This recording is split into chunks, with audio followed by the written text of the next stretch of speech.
Agriculture has created the civilization we have today. It allowed humans to stop hunting and gathering and pursue other things like art, science, and mathematics. Art, science, mathematics. It has also led to the explosion of the population. Good or bad, the agricultural revolution was a tipping point for all of humanity's ills and advances. As of 2017, the population is roughly 7.5 billion and growing. The demands on the land to feed our burgeoning population are immensely high, even with the modern advances we have made. From flooding of the Nile to burning forests for a more nutrient-rich soil, agriculture has created the food system that feeds us for thousands of years. The Industrial Revolution gave rise to the agriculture we know today. Fields of cotton, corn, soybeans, and other cash crops dominate the landscape. Large farms became commonplace, and there's no need for hundreds of workers due to large farm equipment. Crops today are grown much closer together and produce higher yields. However, it's not going to be enough.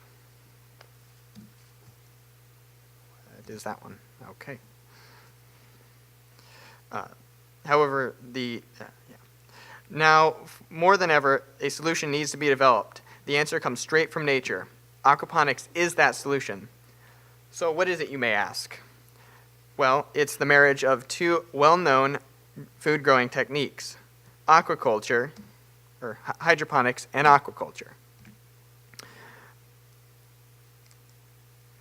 Hydroponics is the process of growing food or plants in sand, gravel, or liquid with added nutrients without traditional soil.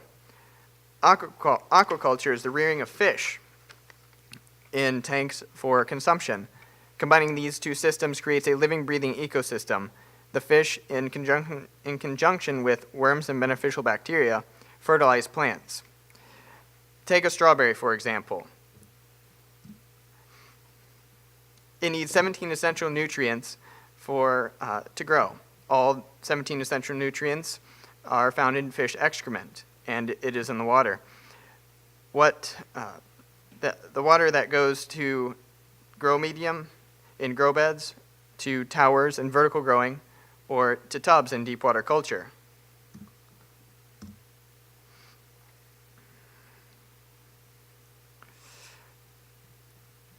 Okay, now I lost my place.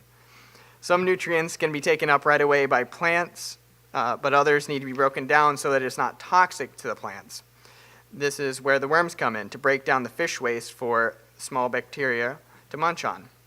Aquaponics grows the most nutrient-dense food and is completely organic. And I haven't even mentioned the best part.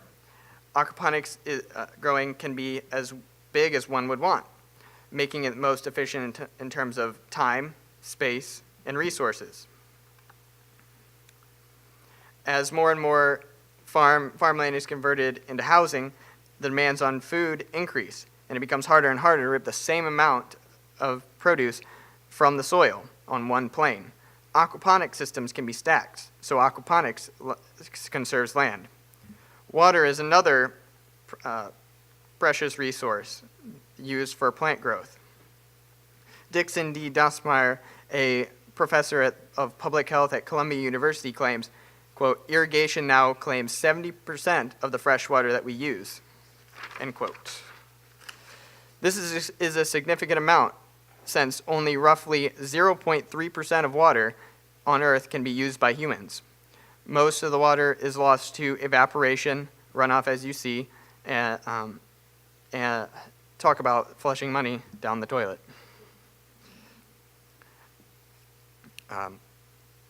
Aquaponics, on the other hand, is a closed-loop system. The fish dirty the water, the plants clean it, and it is recirculated to the fish. What little is lost to transpiration, evaporation, and into the plants itself is recirculated. Lights are optional. You can use sunlight for seasonal use or supplemental light of LEDs and fluorescents for the most efficient plant production possible. Solar and wind energy can be added for increased energy efficiency. Aquaponics on or off the grid takes little input of energy to run the system. Thus, aquaponics conserves energy. Environmental aspects are not the only benefits, though. In today's society, organic is considered a premium product. Food can be grown locally, thus reducing shipping costs and consuming far less fuel and transportation.